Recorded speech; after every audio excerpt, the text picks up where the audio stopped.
ఇంట్లో సరుకులన్నీ అయిపోయాయి. ఈరోజు ఏం వండేది, ఏం తినేది?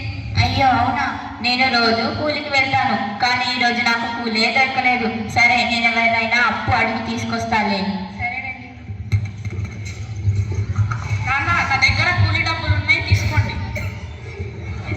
అమ్మ, నా బంగారం రా, నువ్వు ఉంచుకున్న డబ్బులు మాకు ఇంట్లో ఖర్చులకు ఇచ్చావు. నేను ఖర్చు చేస్తే నా సంతోషం కోసమే, అదే కుటుంబానికి ఇస్తే అందరం సంతోషంగా తినొచ్చు.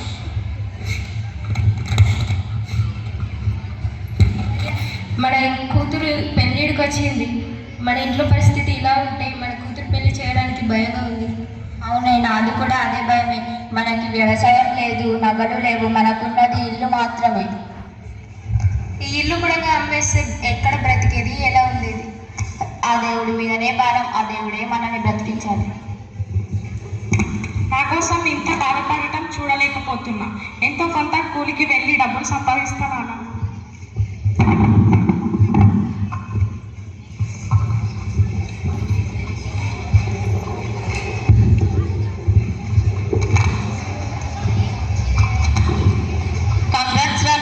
ఎందుకు మామయ్య? జాబ్ వచ్చిందంట కదా? అవును, థ్యాంక్ యూ మామయ్య.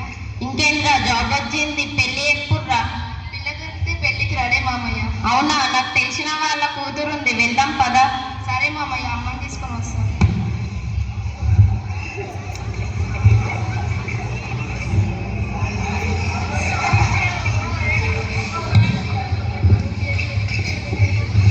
నమస్కారం అండి, రండి రండి, కూర్చోండి. నమస్కారం అండి. ఏంటి సంగతి, ఇలా వచ్చారు? మీ అమ్మాయి పెళ్లి చూపులు చూడడానికి వస్తాం. ఓహో అలాగా, చూడండి. ఏమి, అమ్మాయిని రెడీ చేసి తీసుకురా. నమస్కారం అండి. ఏరా రవి, అమ్మాయి నచ్చిందా? అమ్మాయి నచ్చింది మామయ్య, మిగతా సంగతులు మీరే చూసుకోండి. అమ్మాయి చాలా మంచిది, తల్లిదండ్రుల మాట దేవదాటదు.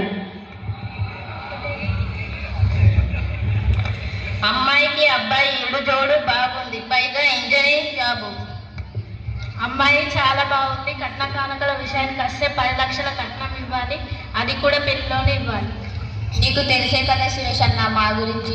మేము ఒక్కరోజు పని చేయకపోతే మా ఇల్లు గడవదన్నాం. మాకున్నది ఒకటే ఇల్లు అన్న, అంతా నువ్వే చూసుకోవాలన్నా. నీ ఇష్టం రా, ఇంతకంటే మంచి సంబంధం నీకు దొరకడం చాలా కష్టం. ఏదైనా విషయం సాయంత్రం లోపు ఫోన్ చేసి చెప్పండి. సరే అన్న, చెప్తాం. వెళ్ళిస్తాం. సరే అన్న, వెళ్ళిరండి. ఏమే 10 లక్షల కట్నం అంటున్నారు, ఇలానే? మీ ఫ్రెండ్స్ని, ఈ ఊళ్ళో వాళ్ళని ఎవరినైనా అడగండి, ఇంత మంచి సంబంధం మనకి మళ్ళీ దొరకదు కదా. అలాగే, నేను అడిగి చూస్తాం.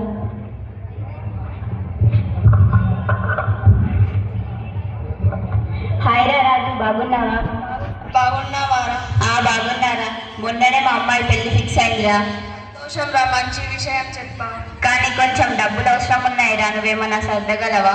అదే, 1 గంట ముందు వస్తే ఇస్తుంటిగా, ఇప్పుడే మా మామయ్య వచ్చి తీసుకెళ్ళాడు. సారీ రా. అయ్యో అవును, సరేరా.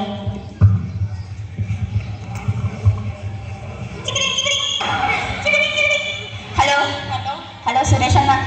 అన్న, నీకు తెలిసే కదా నా అమ్మాయి పెళ్లి ఫిక్స్ అయింది. అన్న, నువ్వేమన్నా డబ్బులుంటే సర్దగలవా? అరే, మొన్నంటే మొన్నే నీ కార్ తీసుకున్నా, నీకు తెలిసిన విషయమే కదరా. సరే అన్న. సారీరా. సరే అన్న. ఎవరి దగ్గర లేవు డబ్బులు, మళ్ళీ అన్న దగ్గరికైనా వెళ్ళొస్తా.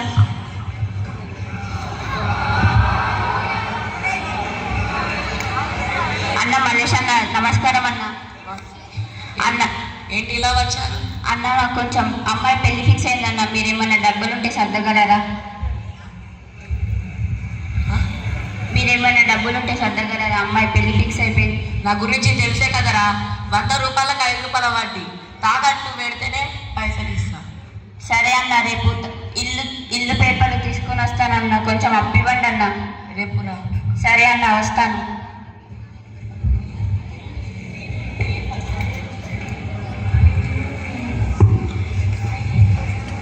ఇగో అన్న, ఇల్లు కాగితాలు.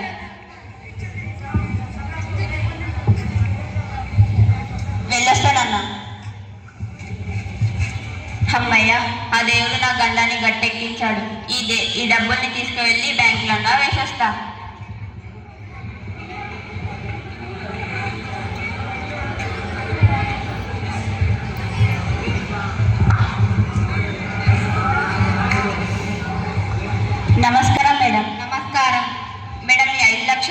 అకౌంట్లో వేయండి మేడం. ఇంత డబ్బు వేస్తున్నావు ఏంటి సంగతి? మేడం మా అమ్మాయి పెళ్లి ఫిక్స్ అయింది మేడం, మీరు తప్పకుండా రాగలరు. సంతోషం, తప్పకుండా వస్తా. సరే మేడం, నేను వెళ్ళొస్తాను. సరే.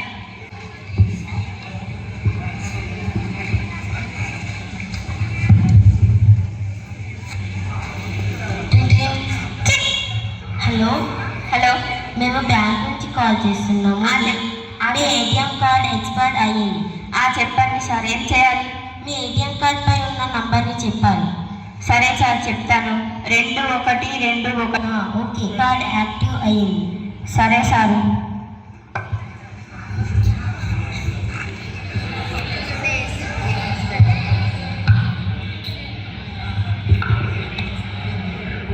నమస్కారం మేడం. నమస్కారం. మేడం 5 లక్షల రూపాయలు ఇవ్వండి మేడం. నీ ఖాతాలో డబ్బులు లేవయ్యా? మేడం నేను చూసినప్పుడు ఉండే కదా మేడం. నిన్న సాయంత్రం వేరే అకౌంట్ ట్రాన్స్ఫర్ అయ్యాయి. మేడం మీరే కదా ఫోన్ చేసి చెప్పారు అకౌంట్ గురించి. మేమెందుకు చేస్తాం? బ్యాంక్ నుండి ఏ కాల్స్ రావు. నీ ఖాతాలో ఒక్క రూపాయి లేదు, వెళ్ళు ఇక్కడ నుంచి. అయ్యో దేవుడా, 5 లక్షల రూపాయలు పోయాయి. నేను ఇప్పుడు నా బిడ్డ పెళ్ళి ఎలా చేయాలి దేవుడా?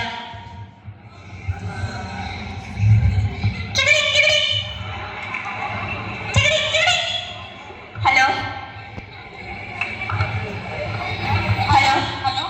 హలో, నన్ను క్షమించారా? నేను నీ పెళ్లి చేయలేకపోతున్నాను. అకౌంట్లో ఉన్న డబ్బులన్నీ పోయాయి. అయ్యో అవునా? నాది ఒకటే దారి, చనిపోవడమే.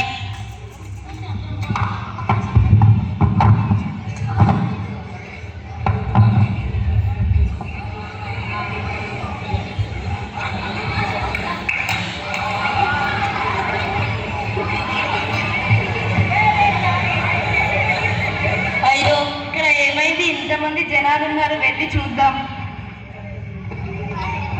అయ్యో, ఇతను మా మామయ్యే. ఎందుకు మందు తాగి చనిపోయాడు? ఎంత ఘోరం జరిగిపోయింది. హలో హలో ప్రీతి, ఇక్కడ మీ నాన్న చెరువు తాగి చనిపోయాడు, మీరు త్వరగా రండి.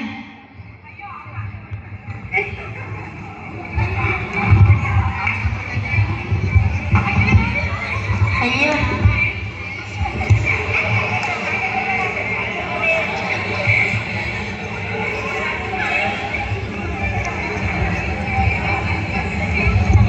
ఏమైంది ప్రీతి? ఎందుకు మందు తాగి చనిపోయారు? సైబర్ నేరగాళ్ళు బ్యాంక్ అని చెప్పి ఫోన్ చేసి డబ్బులన్నీ కాజేశారు. ఏం చేయాలో తెలియక మందు తాగాడు మా నాన్న. అయ్యో, నా వల్లనే కదా. నేను కట్నం అడగకపోయి ఉంటే ఈయనకు ఈ పరిస్థితి వచ్చేది కాదు కదా. ఇదేనా నేను నేర్చుకున్న చదువు? నా వల్లనే ఇతనికి ఈ పరిస్థితి వచ్చింది.